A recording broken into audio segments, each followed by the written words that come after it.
Kusangana kwatiri kuita zvekare pano paHarare 263 pano pachinge chikuzivisai manyuzi updates ezvinhu zviri kuitika munyika yedu yeZimbabwe. Nhasi ndauya nenyaya yemukadzi iye anonzi Chibudzirikawa, ndo zita rake raari kushedzwa naro, anonzi iye Chibudzirikawa, mugari iye wekugoromonzi. Kusubscribe pano paHarare 263 mahara, kusubscribe mahara, ndokumbura usubscribe utina on the notification bell kuitira pandinodzoka neimwe post uchange uchingozvionera. Nyaya yaChibudzirikawa yakamira so. Chibudzirikawa mugari iye wekugoromonzi anga achishanda pafamu iyo inonzi Chibwino famu iri kugoromonzi.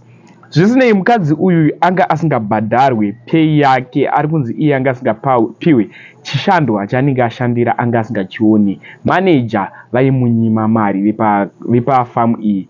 Zvisinei, mukadzi uyu ari kunzi iye akatora kamba. After atora kamba akaenda nayo kunochikidzira boss, kunoti boss, chitorai kamba isare chindishandira pachinzvimbo pangu ende ichatokushandirai ndini apa pandiri kamba. Muchashandirwa nekamba iyi, majaira kushandisa vanhu musingavabhadhari mari dzavo, ndiyo yamuchapa pay yacho.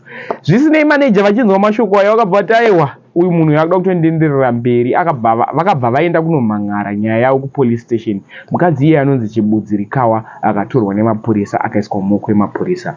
After aiswa mumaoko emapurisa, zuva rekoti rakasvika, nyaya yakanotongwa kukoti. Mukadzi uyu bvanzi toda fine ye$300 pamusoro apo iwewe uri kunyimwa futi mari yako yepay.